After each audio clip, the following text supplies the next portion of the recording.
शेख मोहम्मद नाम के साहब लोटे में पानी भरकर लोगों को लोटे से वजू कराते थे। 40 साल तक ये खिदमत अंजाम दी लोगों को लोटे से वजू कराना। गौस पाक के आते थे लोग, कापी करके जाते थे। अब ये लोग सब बैठते थे बाहर, इनकी ड्यूटी थी लोटे से वजू कराना, इसलिए उनको लोटे वाले शेख कहते थे, लोटे वाले बाबा। अब हुआ ये, इन्होंने एक दिन चप्पल वाले बाबा से कहा कि हम 40 साल से आप चप्पल संभाले, मैं लोटे संभाल रहा हूँ, ये बताएं कि यहाँ आने से लोगों को मिलता क्या है, यहाँ आने से लोगों को मिलता क्या, यहाँ के लोग करते क्या है? तो कहा कि भाई लोग आते हैं, खाते पीते हैं, गौस पाक का लंगर और चले जाते हैं, और क्या बात है यहाँ। अब जिसका जितना ज़र्फ हो वो उतनी बात करता है, जिसकी जितनी निगाह वो उतनी बात करता है। वो चप्पल संभालते थे, लोटे संभालते थे, पानी से वजू कराते थे। एक दिन इनका माइंड बना, ज़हन बना, यार 40 साल से यहीं पड़े हुए हैं, थोड़ा चलते हैं, जरा हम भी सैर व तफरी करते हैं, घूम फिर करते हैं, जरा हम भी जरा जिंदगी के मजे लेते हैं।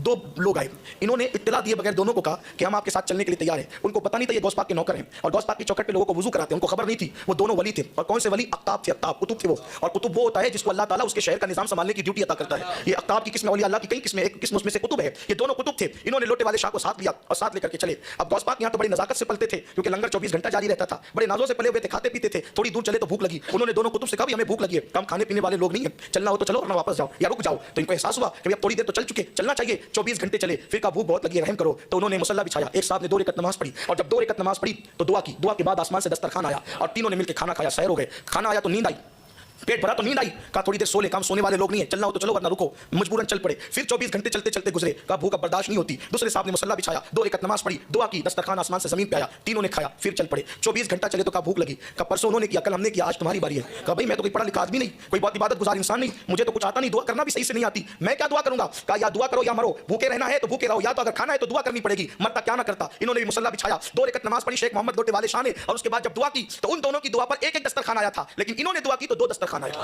वो दोनों अख्ताब हैरान हो गए, कहा कि आप तो कहते थे कि हमें कुछ नहीं आता, आप पढ़े लिखे नहीं है, आप कुछ नहीं जानते, दुआ करने का हुनर भी नहीं जानते, आपकी बात पर 2 दस्तरखान कैसे आया? तो कहा कि वाकई मैं कुछ नहीं जानता था, लेकिन जब तुमने मजबूर किया या भूखे मरो या दुआ करो, जब जान पे बनाई तो फिर मैंने बस इतना कहा, ए अल्लाह मुझे तो कुछ नहीं आता। ये दोनों अख्ताब जिसके वसीले से दुआ करते हैं, ये दोनों अख्ताब जिसके वसीले से दुआ करते हैं, ये दोनों अख्ताब जिसके वसीले से दुआ करते हैं, अल्लाह उसी का वसीला दस्तरखान नाजिल फरमा। तो 2 दस्तरखान आ गए। तो उन दोनों अख्ताब ने कहा तुम्हें मालूम है कि हम किसके वसीले से दुआ करते हैं? कहा नहीं मालूम था नहीं मालूम था। तभी तो कहा कि ये जिसके वसीले से दुआ करते हैं उसी के सदके में खान नाजिल फरमा। तो दोनों अख्ताब ने कहा आज सुन लो किसके वसीले से दुआ करते हैं। हम जब भी दुआ करते हैं तो यूं कहते हैं अल्लाह अब्दुल कादिर जिलानी की चौखट पर वो बंदा जो लोगों को लोटे से वजू कराता है उसी के सदके में हमारी दुआ को कबूल कर ले तो हमारी हर दुआ कबूल होती है। उनको वजद आ गया, कपड़े फाड़ लिए, कहा कि मैं तो समझ ही नहीं सका कि गौस पाक की चौखट पर मुझे मर्तबा क्या मिला, और कहते हैं मुझे पहचानते हो मैं कौन हूं? कौन हूं मैं? का वही लोटे वाला तुम्हें भी, मैं ही वो लोटे वाला हूं जिसके वसीले से तुम दुआ करते,